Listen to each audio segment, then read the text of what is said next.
Bab 22. Tapi ini adalah perintah dari Ibu Hairman. Nando ragu-ragu. Dia menjawab, ini juga kemauan dari Pak Direktur. Bahkan Ibu Hairman tidak memperbolehkan ibu pulang ke desa. Nyonya hanya perlu menjaga janin di sini dengan baik saja. Tidak, aku akan telepon Ibu Hairman. Aku awalnya sudah ada pekerjaan. Aku tidak bisa menganggur di rumah. Isabel langsung memutar badannya dan mencari buku nomor dan telepon. Dengan cepat, Nando langsung melaporkan kejadian di sini ke Ravindra. Ravindra yang sedang mengurus urusan kantor mendengar laporan dari Nando. Dia tersenyum dan berkata, dia bisa apa?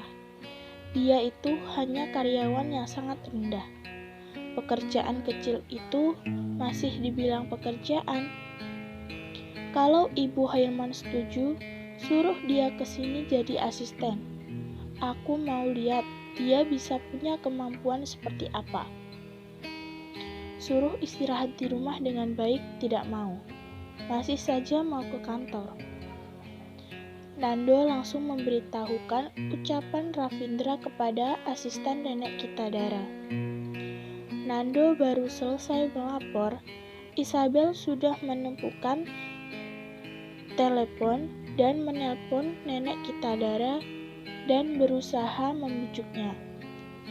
Ibu Hair, Nenek, aku Isabel. Aku bisa diskusi satu hal sama kamu tidak? Badan aku sekarang sangat baik. Sama sekali tidak perlu untuk istirahat di rumah. Dan juga di kantor juga ada ruang medikalnya. Kalau badan aku sedang tidak enak, aku setiap saat bisa panggil dokter. Aku ada pekerjaan. Kalau tidak masuk kerja dalam waktu yang lama, pasti akan dibicarakan oleh orang lain. Dan juga tidak baik terhadap perusahaan. Nenek, aku boleh bekerja kembali ke kantor tidak? Aku jamin tidak akan ada masalah apa-apa. Nenek Kitadara memegang telepon sambil tersenyum. Di rumah menikmati hidup tidak baik ya? Nenek, aku masih mau bekerja. Sendirian di rumah sangat sepi dan bosan. Kalau mood tidak baik, juga akan memengaruhi anak. Isabel tidak berani bilang kalau dirinya kekurangan uang. Dia hanya bisa menggigit bibirnya sambil memohon. Aku tidak akan lembur sampai terlalu lelah. Aku hanya mau cari tempat yang tidak asing untuk menenangkan pikiran. Kalau cuma cari tempat untuk menenangkan pikiran, kamu di samping Ravindra saja. Dia lebih membuat aku tenang dibanding siapapun. Nenek Kitadara berpikir membuat mereka bersama juga bagus. Bisa membangun hubungan dengan baik. Buat anak juga baik. Mendengar ucapan nenek Kitadara, Isabel terkejut. Mau jadi asisten Ravindra? Dirinya sama sekali tidak bisa. Baiklah, seperti ini saja. Kamu jadi asisten Ravindra atau kamu istirahat di rumah? Sifat dominasi dari nenek Kitadara akhirnya muncul. Baiklah, aku mau. Mendengar itu, Isabel langsung menjawabnya. Tidak peduli kerja apa, asal ada gaji sudah cukup.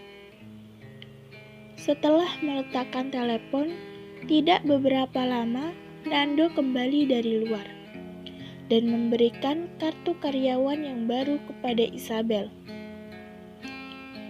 Kartu karyawan? Secepat ini? Dirinya baru saja selesai telepon. Kartu karyawan yang baru sudah keluar. Jangan-jangan Ravindra dari awal sudah tahu. Bagaimana bisa? Pasti dirinya berpikir terlalu banyak. Isabel mengambil kartu karyawan dirinya. Posisi yang tertulis di atasnya adalah Ketua Asisten Direktur. Ketua Asisten Direktur. Isabel langsung tersenyum. Kamu sudah jadi rekan kerja aku. Nando juga tersenyum. Nyonya adalah ketua dari semua asisten. Sekarang bagus, ada Nyonya yang berada di samping Pak Direktur. Tidak perlu takut lagi, tidak bisa membaca pikiran Pak Direktur. Di saat ini, pembantu sudah meletakkan sarapan di atas meja makan dan berdiri di samping untuk melayani Isabel makan. Isabel beberapa hari ini juga sudah mulai biasa dikerumuni oleh orang-orang ini. Isabel juga tahu keluarga Kitadara berbuat seperti ini bukan karena dirinya, tapi demi anak di dalam perutnya. Ini adalah anak pertama generasi keempat keluarga Kitadara. Keluarga Kitadara sangat mementingkannya seperti ini. Bagaimana mungkin mau membiarkan dirinya terjadi apa-apa? Setelah sarapan, Nando mengendarai mobil dan langsung membawa Isabel ke kantor. Saat masuk ke pintu kantor, Isabel merasakan jutaan pandangan yang mengarah ke dirinya. Tidak sedikit orang yang diam-diam membicarakannya. Nando adalah asisten Ravindra yang paling sering muncul. Sekarang, Nando mengikuti Isabel. Ini membuat lubang di otak orang lain semakin besar. Menurut kalian, hubungan Isabel dengan Pak Direktur apa? Apa direktur bisa-bisanya menyuruh Nando mengikuti Isabel? Itu masih perlu ditanya. Pasti hubungan yang sangat dekat. Tapi Isabel ini juga tidak akan ada akhir yang bagus. Maksudnya, orang lain langsung bertanya lebih lanjut. Kalau Pak Direktur benar-benar suka dengan dia, kenapa sampai sekarang tidak kasih dia status? Jawab wanita yang tadi bicara. Orang lain langsung sadar. Masuk akal? Saat orang-orang ini melihat Isabel lagi, matanya mengandung rasa kasihan dan cemburu. Isabel menghela nafasnya. Dia sudah tahu dirinya sudah menghilang dari kantor berapa saat. Komentar di kantor pasti tidak akan berhenti. Tidak penting identitas dirinya apa, benar-benar tidak penting. Dirinya sama sekali tidak cinta pria itu. Jadi, dia kasih status dan kedudukan atau tidak, sebenarnya juga tidak penting. Isabel mengambil kartu karyawannya dan langsung ditempelkan di lift. Di dalam Kitadara Finance Group, semua kartu karyawan masing-masing bisa langsung sampai ke lantai tempat kerjanya. Isabel melihat angka di lift dari lantai 1 langsung naik ke lantai 36. Saat pintu lift terbuka, Isabel menapakkan kakinya keluar dari lift. Sepatunya yang empuk sedang menginjak karpet putih yang lembut yang dikirim langsung dari Prancis. Melihat ruang kerja Pak Direktur yang sangat besar di depannya, dia merasa sedikit tidak nyata. Ini adalah tempat terlarang baginya saat masih menjadi karyawan kecil. Hanya petinggi yang memiliki hak untuk ke sini. Dan di saat ini, dia juga sudah menjadi petinggi. Nyonya, para asisten di samping Ravindra tentu saja sudah tahu tentang pernikahan Pak Direktur. Maka sikap kepada Isabel juga sangat hormat. Tidak peduli Isabel disukai atau tidak, tapi dia mengandung generasi keempat keluarga kita darah. Adalah fakta. Ibu terhormat karena anaknya terhormat. Di setiap saat ini sangat berlaku. Isabel melambaikan tangannya dan berkata, "Ini kantor, jangan panggil aku seperti ini." Saat Isabel masuk ke ruangan Ravindra sedang menundukkan kepalanya di meja dan menulis dengan cepat. Isabel ragu-ragu sebentar, tapi dia tetap berjalan ke arahnya dan menyapanya. "Pak Direktur." Tangan Ravindra tiba-tiba berhenti. Lalu dia langsung menyelesaikan tulisannya dengan cepat, meletakkan pulpennya dan mengangkat kepalanya melihat Isabel. Isabel hari ini walaupun masih memakai seragam karyawan, tapi karena sedang hamil, sepatu hak tingginya sudah ditukar menjadi sepatu empuk yang rata. Mata Ravindra terlihat puas, sangat bagus, mengerti bagaimana cara melindungi anak. Mulai hari ini, kamu adalah ketua asisten. Kamu bertanggung jawab untuk mengontrol semua hal di ruangan Pak Direktur. Bisa tidak?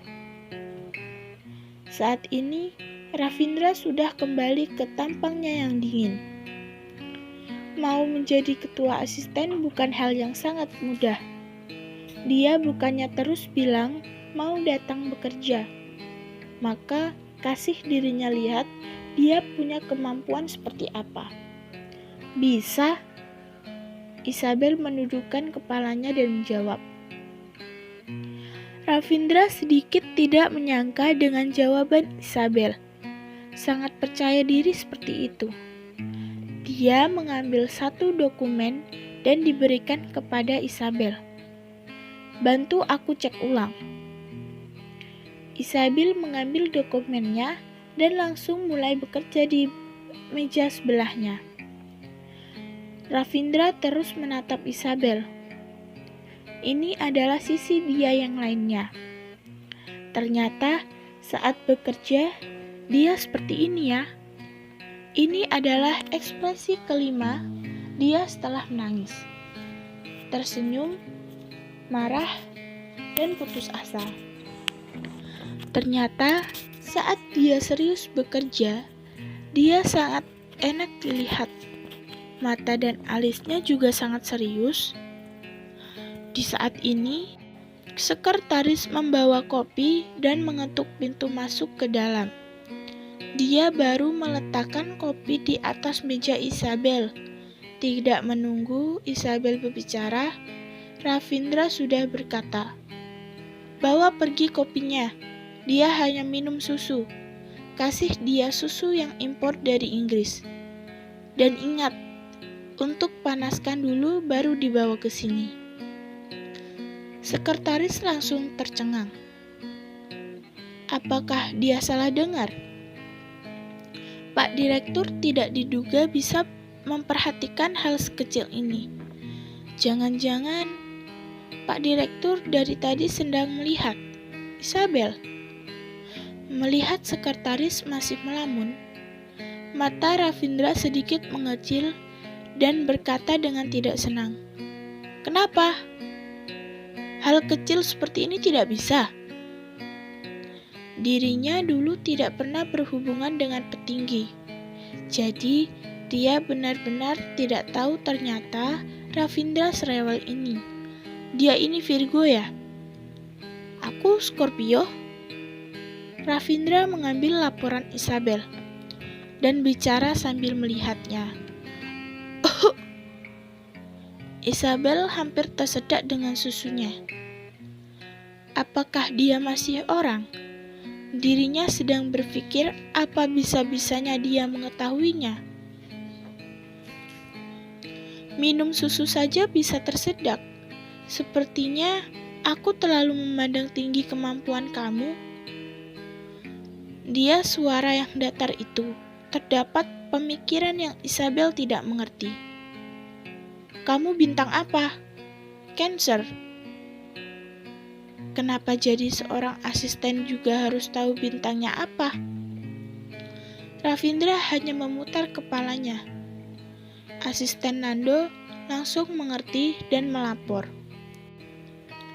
Kecocokan Scorpio dan Cancer adalah 100%. Mata Ravindra langsung terlihat senang.